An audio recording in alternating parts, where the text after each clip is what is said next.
ابتدائی اطلاع یا FIR یہ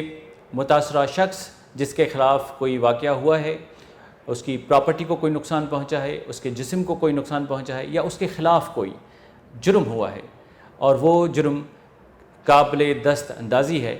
تو پولیس کے SHO یا انچارج پہ یہ لازم ہوتا ہے کہ ضابطہ فوجداری کے کلم 154 کے مطابق وہ اس کی FIR درج کرے۔ FIR درج کراتے وقت کن کن چیزوں کا خیال رکھنا ہوتا ہے یہ ہم ابھی آپ کو بتاتے ہیں۔ FIR درج کراتے وقت آپ کے لیے یہ ضروری ہے کہ واقعہ جو ہے اس کا وقت بتائیں اور اس میں کتنے لوگ شامل تھے، ان لوگوں کے پاس کون کون سے ہتھیار تھے اور انہوں نے ان ہتھیاروں کو آپ کے خلاف کیسے استعمال کیا، اور اگر یہ واقعہ جو آپ کے ساتھ ہو رہا ہے اس کے اگر کوئی عینی گواہ ہیں تو آپ کو ان عینی گواہوں کے نام بما ولدیت ضرور لکھانے چاہیے۔ FIR کے اندراج میں دیر نہیں ہونی چاہیے۔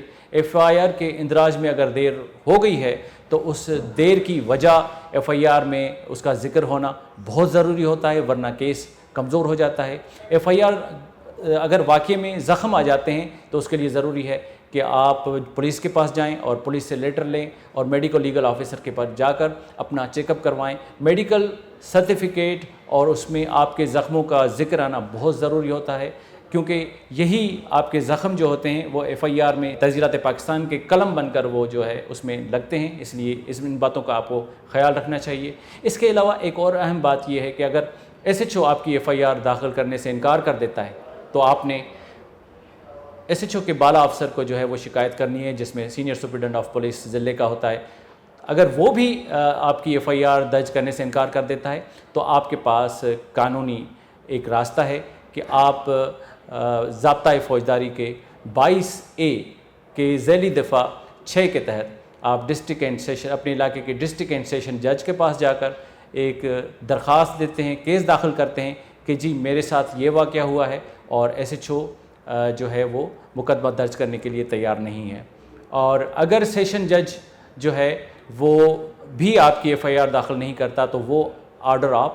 ہائی کورٹ میں، جو آپ کا متعلقہ علاقہ ہے اس کی ہائی کورٹ ہے، اس میں چیلنج کر سکتے ہیں، یا دوسرا راستہ آپ کے پاس یہ ہوتا ہے کہ آپ ضابطہ فوجداری کے 200 سیکشن ہے اس کے مطابق آپ ایک پرائیویٹ کمپلین ماجسٹریٹ کے پاس داخل کر سکتے ہیں، ماجسٹریٹ کے پاس کر سکتے ہیں، اور آپ کے ساتھ جو بھی مکمل واقعہ ہوتا ہے اور اس میں جو گواہ ہوتے ہیں وہ آپ ماجسٹریٹ کے سامنے پیش کر سکتے ہیں اور ماجسٹریٹ اس کا نوٹس لے سکتا ہے۔ اگر شکایت کنندہ سے کوئی چیز رہ جاتی ہے اور وہ FIR میں درج نہیں کرا سکتا تو اس کے پاس ایک قانونی راستہ یہ ہے کہ ضابطہ فوجداری کے سیکشن 162 کے تحت وہ جو چیزیں رہ گئی ہیں واقعے میں وہ